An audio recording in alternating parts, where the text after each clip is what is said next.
I've always held a special place in my heart for my grandparents, a sentiment that dates back to my early years. Perhaps it was because my parents were frequently away due to work commitments that I found solace in the warm embrace of Grandma and Grandpa. My name is Hilda, and at 31 years old, I stand on the brink of motherhood, eagerly anticipating the arrival of my first child. In these final months of my pregnancy, excitement bubbles within me, yet it's tempered by a nagging concern. My husband, Owen, who just turned 32. My worry stems from the subtle transformation I've observed in him. Lately, he's grown increasingly irritable, a phenomenon that coincides with what experts term digital caregiving. It was during an incident at my grandparents' house, where Owen was setting up their Wi-Fi, that his frustration reached a crescendo. Despite my grandparents' lack of need for Wi-Fi, we visited them occasionally. However, Owen's annoyance was palpable when he couldn't access his favorite paid movie site. He grumbled incessantly, even though my grandparents had personally funded the installation to accommodate his interests. His discontent seemed boundless, and he criticized every aspect of the installation process. My grandmother tried to correct his mispronunciations, pointing out that it was Google, not goggles, and Chrome, not columns. But her corrections only elicited a loud click of his tongue in response. I empathized with his frustration, but it left me with a sense of unease that defied explanation. Eventually, the installation was completed, but the atmosphere grew tense, far worse than the challenges of physical caregiving. It felt like a different, more insidious form of caregiving, one imposed by the digital world. I attempted to reason with Owen, suggesting that there were computer classes available for the elderly, that he could learn from someone else. I even proposed hiring professional help if needed, but he dismissed my concerns with a sarcastic remark, expressing his fatigue and promptly left for his surfing hobby. This behavior was a departure from the man I married, a man who was once patient and kind. In the wake of his temperamental outbursts, Owen's attitude seeped into our home, leaving me feeling abandoned and helpless. I found myself seeking refuge at my grandparents' house, where I unwittingly vented my frustrations. My grandparents, wise in their years, offered a perspective that struck a chord with me. Perhaps, Grandma gently suggested, your husband feels like the impending arrival of the baby is pulling you away from him. The reason my love for my grandparents runs deep is their invaluable life experience, which they generously share as guidance. One evening during a visit, as I prepared to bid them farewell, my grandmother, in her thoughtful way, acknowledged the challenges of managing household chores while pregnant. She handed me a dish of homemade mac and cheese, a small but heartfelt gesture. However, when I served the same mac and cheese for dinner at home, my husband's complaints were swift and unrelenting. Ignoring his grumbles, I gently caressed my growing belly, now more susceptible to frequent kicks and agonizing back pain. My grandmother had prepared the meal with my condition in mind, but the issue went deeper. My husband's concern grew evident as he questioned my frequent visits to Grandma and Grandpa's, connecting it with my choice to bring back mac and cheese. I believed that serving the dish should be evidence enough of my love for him. But much like prenatal depression in expectant mothers, my grandmother suggested that something might be troubling him as well. He expressed his dissatisfaction with our dated dishes, comparing them to the cuisine of the 80s, before announcing his plan to go surfing. He dismissed the idea of eating the mac and cheese, seemingly convinced that the allure of modern pasta would outweigh his nostalgia. With a resigned sigh, I sat alone, wondering if the arrival of our baby might change his perspective, as my grandmother often emphasized the transformative power of a newborn. My hope was faint but persistent. I believed that our child's presence could lift the blues that had settled over us. The labor was grueling, 7 hours of intense pain followed by 3 more in the delivery room. It was a challenging initiation into motherhood, yet the sight of our baby's face made every hardship inconsequential. Despite being tiny, the baby resembled a miniature human down to their tiny fingers. I thought that perhaps my eternal blues and my husband's gloom could both dissipate in the face of this new life. Unfortunately, my husband never visited the hospital during my stay, nor did he make an effort to meet our newborn. Instead, when I returned home from the hospital, I was met with his continued absence. He questioned, his doubt evident in his eyes. Is this really my child? You've often left home, claiming to visit your grandparents. I find it hard to believe. As I stood on the doorstep, holding our newborn, he coldly demanded, "Give me some of your hair. I need a DNA test to confirm if it's really your child." My heart raced with disbelief. Where did this come from? I thought. I had just endured the excruciating pain of childbirth. Was it fair for him to accuse me like this? Anger surged through me, an intensity I had never felt before. Was he really accusing me of infidelity? What infuriated me more was Owen's complete lack of joy in the presence of such an adorable baby. It felt like my very essence of motherhood was being negated.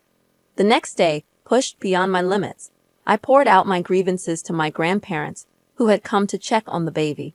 My grandfather, perhaps trying to offer support from a male perspective, said, "If you haven't done anything wrong, why not take the DNA test?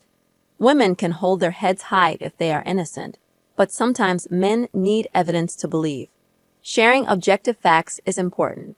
If this clears the suspicion, ask him to make it up to you with a nice cake or something."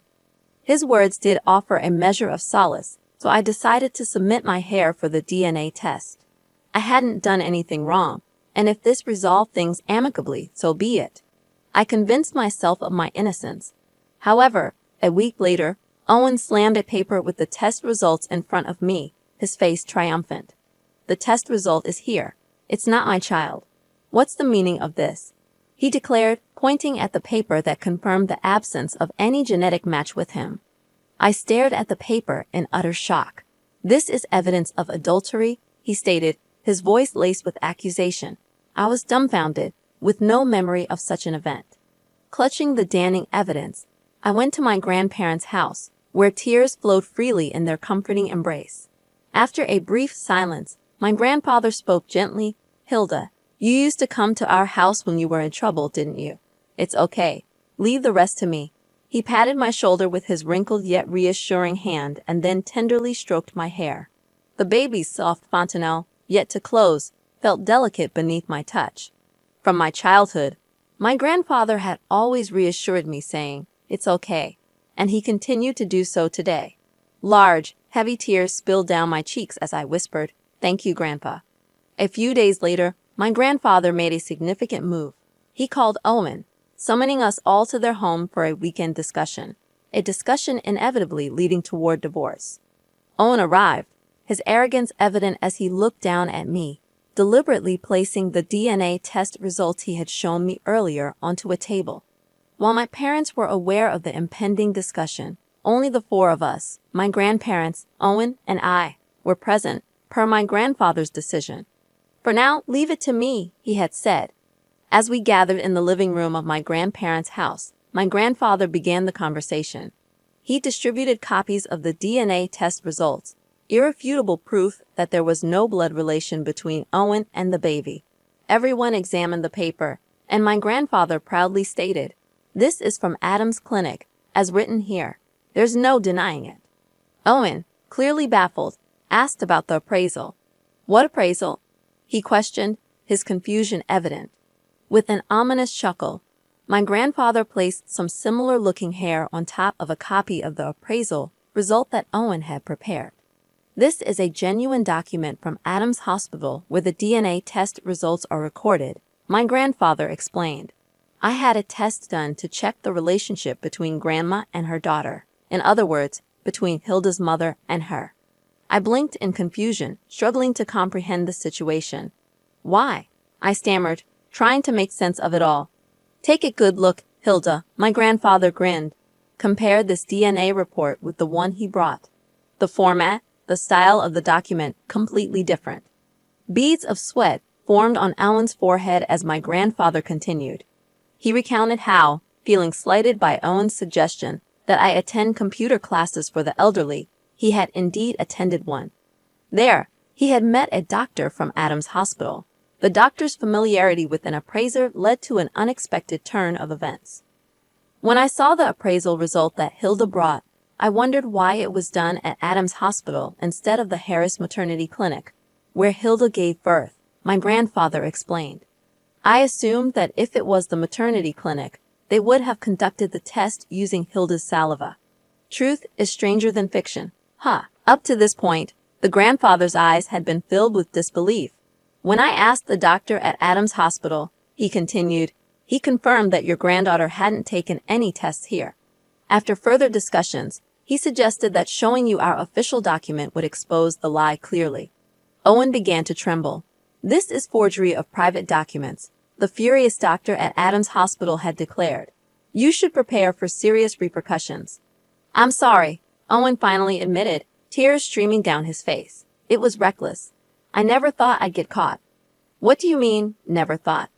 That makes it even more unforgivable, the grandfather reprimanded sharply.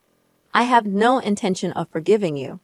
I want to make this a tale to take to the grave. Let me tell you how I uncovered the lie. The roles of detective and suspect reversed. Listening to Hilda's claim, the grandfather decided to investigate using the computer skills he had recently acquired. With practiced movements, he logged into the computer and performed a search. I did an image search for DNA test certificates, he said, emphasizing the words Google Chrome as his grandparents engaged in a light-hearted comedy routine. The very first image that came up was identical to the document my husband initially showed me. Owen, now sobbing, was handed a bundle of papers by the grandfather. Naturally, we're curious about the motive behind this forgery, the grandfather said, his tone stern. I hacked into your computer. Upon hearing about Owen's surprisingly technical skills, he reflexively raised his head in astonishment. Hacking. It wasn't just him who shouted, I did too. To be precise, I snooped into your computer, the one in your room. How did you know the password? It must be 4646 or 4633. Owen stammered in surprise. I heard it from a retired cop I met in a computer class. I said, explaining further. The surfers around this area mostly use 4646 or 4633 in their pins. Ah, Owen exclaimed in realization. It means going off. Exactly, I confirmed. The senior network at the computer class is something to be feared. So I tried inputting it on a whim, and lo and behold, I got access just like that. Grandpa continued, his excitement palpable. But cracking the password is impressive, but there's more. You know, when you look at the timeline on Google Maps, it shows all of your activity history. Sweat dripped from his chin onto the table.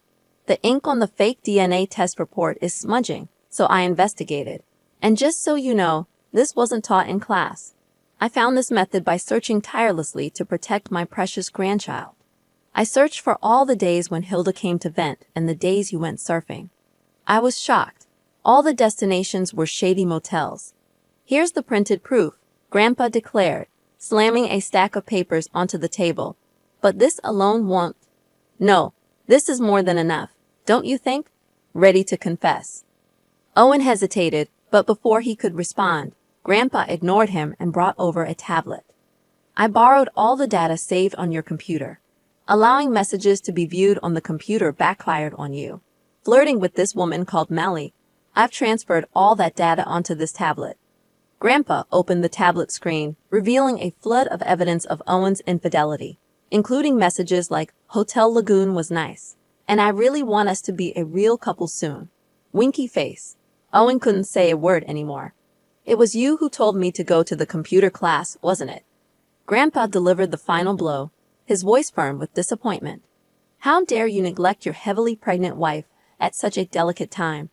Realize the lowly act you have done as a man. You don't deserve to be the father of my adorable great-grandchild. You framed Hilda for cheating, hurt her, and used your own child as an excuse to frolic with your mistress. It's absolutely disgraceful. You deserve to be punished. Owen could only bow down in submission as Grandpa added insult to injury. I've copied the forged data from the DNA test report you made as evidence of your criminal activity, he said, rendering him completely incapacitated. Naturally, I ended up deciding to divorce him right after giving birth. But I received a hefty amount of compensation for his adultery, and of course, from his mistress as well. I made him pay child support in a lump sum. So financially, I've gotten a bit comfortable. I'm thinking of looking for a daycare for my child to attend soon. As the saying goes, when the money is gone, so is the relationship, And it was exactly the case with him and his mistress. I got inundated with crying emails from Owen saying, "I'm broke, and the woman has left me. Please take me back." But I promptly blocked him.